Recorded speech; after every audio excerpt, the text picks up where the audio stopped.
Hola chicos, bienvenidos a otra cápsula educativa e informativa. El día de hoy vamos a desarrollar un tema súper interesante que lo he tocado en algunos lives, en algunas dinámicas en redes sociales, pero no a profundidad. Y hoy vamos a hablar acerca de los antinutrientes.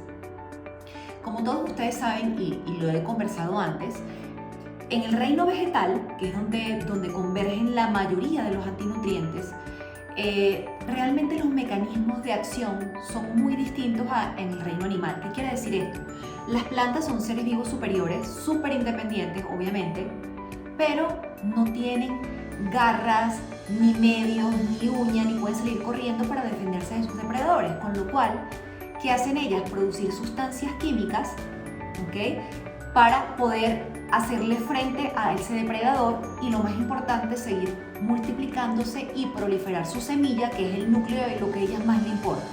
De tal manera que cuando, por ejemplo, un animalito se come una semilla, le da diarrea y en la heces fecal cae la semilla, que a su vez le sirve de abono, y así ellas aseguran seguirse multiplicando. O muchas veces la planta utiliza estrategias como hacerse más llamativa, más dulce, con colores más vivos, para que precisamente el depredador que la va a utilizar esparza más veces y más lejos sus semillas y ella seguir viviendo. Ese es un mecanismo de balance de nuestro maravilloso ecosistema.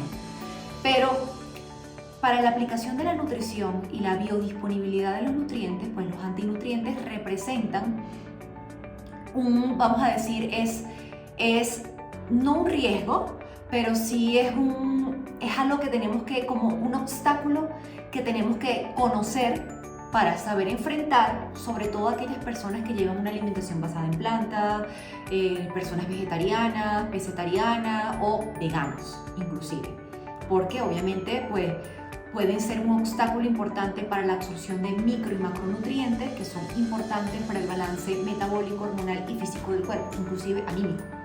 Entonces esto es importante que ustedes lo conozcan, ¿ok? Hay muchos tipos de antinutrientes, pero normalmente ellos lo que hacen es inhibir o bloquear la absorción de micronutrientes, como por ejemplo minerales importantísimos como el hierro, calcio, magnesio, zinc, manganeso, entre otros, y macronutrientes súper importantes como por ejemplo los aminoácidos, que en unión forman las proteínas, que son vitales para nuestro cuerpo. Ejemplo, las hormonas tiroideas son netamente proteicas. Entonces, ya por allí estamos viendo la importancia que estriba en que los alimentos que consumamos tengan nutrientes biodisponibles y la menor interrupción posible a nivel intestinal. Entonces, aquí tengo mis anotaciones porque son muchos antinutrientes. No quiero hablar de los mismos, sino ampliar la paleta, explicarles dónde está y al final pues dar tips para inactivar ciertos tipos de micronutrientes y hacer más biodisponibles estos minerales, las proteínas, etcétera, y que no se vea perjudicada nuestra salud. El número uno, y el que ustedes más han escuchado, es el fitato. El fitato es una molécula proteica que almacena en demasía fósforo. Y como ya ustedes saben, el fósforo compite con la absorción del calcio, pero también del magnesio. ¿Dónde están los fitatos? En demasía, pues en frutos secos, en semillas, en algunas legumbres también. ¿Ok? Luego tenemos los taninos. Los taninos son sustancias químicas que producen las plantas, y específicamente algunos granos como el café, por ejemplo el té verde, se encuentra en el té negro, en el té blanco, en el té rojo, en el cacao, en las semillas de la uva, por lo tanto en el vino. Entonces, a pesar de que la parte buena es que contiene polifenoles, el tanino es un antinutriente que inhibe la absorción de hierro, magnesio, vitamina C, calcio. Entonces, ¿qué tenemos que hacer allí? Como siempre les he dicho, si yo voy a tomar té verde, café, vino, yo me lo voy a tomar 30 minutos antes o después de las comidas principales para garantizar que cuando yo esté comiendo, tener la absorción de lo que me estoy comiendo, ¿ok? Las lectinas, también lo hemos escuchado mucho. Las lectinas son glucoproteínas, es la cascarita que recubre las semillas, legumbres y algunos cereales. Por ejemplo,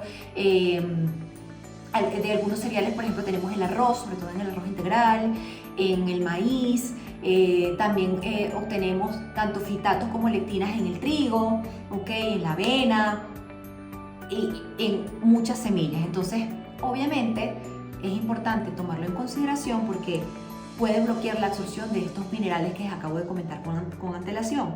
Luego tenemos otro antinutriente que ustedes conocen, que es el gluten, en específico las proteínas que contiene el gluten, que es la gliadina y la glutenina, que aparte de inflamar la mucosa intestinal y lacerarla, tiene una acción muy potente en la sonulina. La sonulina es una proteína que se activa y lo que hace es abrir o cerrar las uniones de los enterocitos. Si hay mucha sonulina, los enterocitos van a estar muy abiertos y por ahí van a colarse muchos patógenos, virus, bacterias y moléculas difíciles de digerir que no deberían estar en el torrente sanguíneo y que pueden confundir a nuestro sistema inmunológico, porque la estructura molecular de la glutenina y de la gliadina se parece a muchas estructuras del cuerpo, por ejemplo la tiroides, cartílagos, articulaciones, entonces por allí pueden desarrollarse muchas enfermedades autoinmunes. Ojo con eso. Luego tenemos otros antinutrientes que están en los granos, en las legumbres, en los frutos secos, en los cereales, que son inhibidores de la fijación de proteína o inhibidores de la enzima proteasa, que es súper importante para poder romper las proteínas y poder absorber los aminoácidos. Entonces tenemos que tener mucho cuidado con eso. Luego tenemos los oxalatos. Básicamente los oxalatos contienen ácido oxálico. El ácido oxálico es muy potente en calcio, en unión con otras sales, puede formar, por ejemplo, cálculos renales, cuando se consumen demasía y no se desactivan. Están muy presentes en las hojas verdes oscuras como la espinaca, el kale o la col rizada, la selga, está en el celery o en el apio en algunos países. Vamos a ver dónde más está también, por supuesto, en el cacao, ¿sí? Y sabemos que los famosos jugos verdes, la espinaca de Popeye, como tiene tanto calcio, pues, y ese ácido oxálico, esa carga, por supuesto va a inhibir la absorción de hierro, de zinc, de magnesio. Entonces es paradójico, pero inhibe absorción, ¿ok? Luego tenemos las saponinas.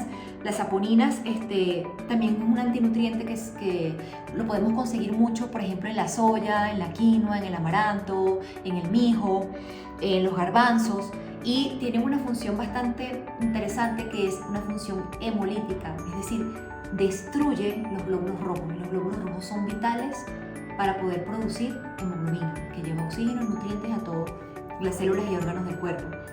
Y aparte de eso, también baja la disponibilidad de las proteínas. Entonces, obviamente hay que hacer algo al respecto para poder inhabilitar estas saponinas y poder tener mayor biodisponibilidad de las proteínas y poder producir glóbulos rojos con efectividad. Luego tenemos los goitrógenos, Los goitrógenos son antinutrientes que disminuyen la captación del yodo a nivel de la tiroides. ¿Dónde están los goitrógenos? En las crucíferas, que a pesar de que también tienen sustancias como los glucosinolatos que son anticancerígenos, al tener goitrógenos pues tenemos que tratar de inhabilitarlo, como con la cocción, para evitar esa presencia y tratar de no inhibir el yodo en la tiroides. También está muy contenido en la soya y en el maní, que la gente consume mucho mantequilla de maní porque tiene mucha proteína, que esto, que lo otro. El maní es una legumbre, viene del piso, contiene muchos goitrógenos que van a inhibir la fijación del yodo en la tiroides, y aparte de eso contiene micotoxinas, ojo con eso. Y también tiene mucho ácido fítico y mucho componente de omega 6. Luego tenemos la genisteína, a lo mejor ustedes no conocen mucho esto, y son las isoflavonas, ¿Dónde se consigue en demasía? En la soya. Y estas isoflavonas bloquean o inhiben la enzima peroxidasa tiroidea, que es importante para poder sumar moléculas de yodo a las hormonas tiroideas. Entonces esto es importante porque, por ejemplo, cuando la soya no está fermentada, la fermentación es un proceso de bloqueo de esos antinutrientes, obviamente van a haber demasiadas isoflavonas y esto va a interactuar de manera negativa con nuestro eje tiroideo y también con el eje hormonal femenino y masculino en cuanto a la composición de los fitoestrógenos y esa calidad del estrógeno que va a estar allí contenido, ¿ok?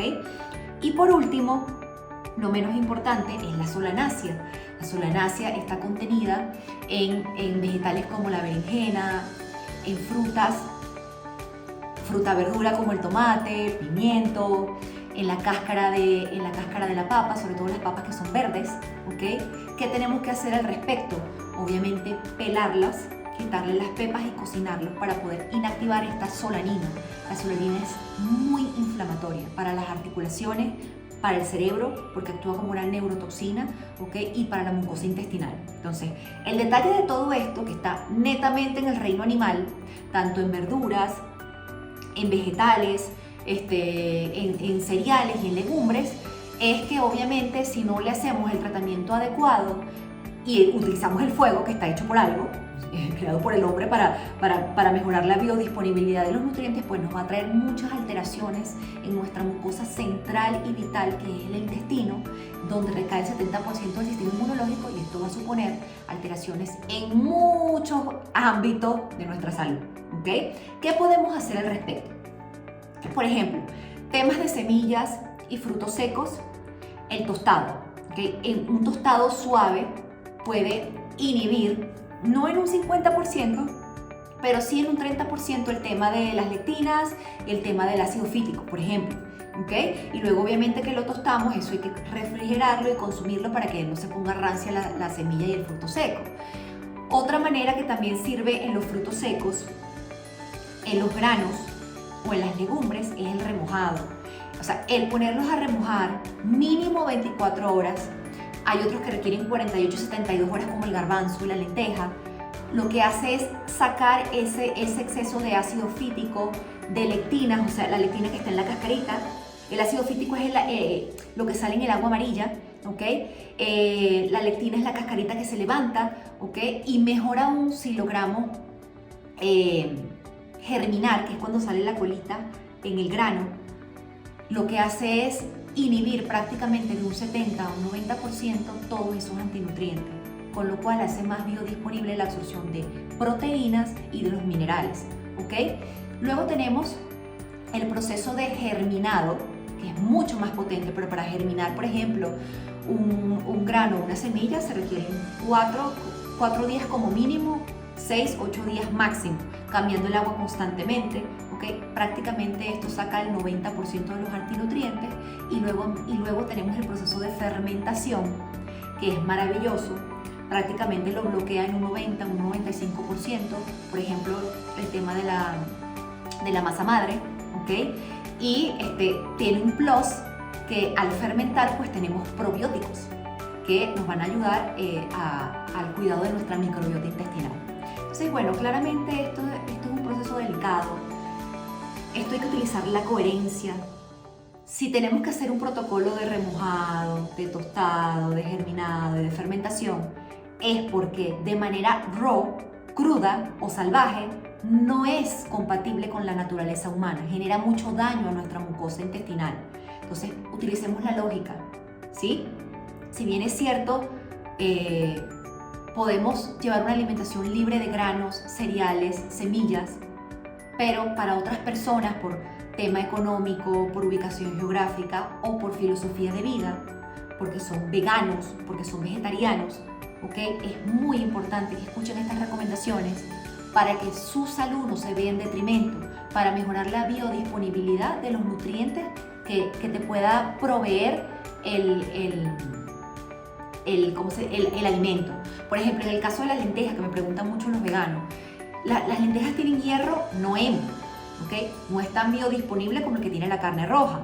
Pero si yo, por ejemplo, remojo la lenteja, la germino, la cocino, y si la cocino con vitamina C, por ejemplo, pimiento, le pongo cebolla, ajo, cilantro, la biodisponibilidad de ese hierro que va a tener la lenteja al matar todos los antinutrientes y con el apoyo de la vitamina C va a ser mejor.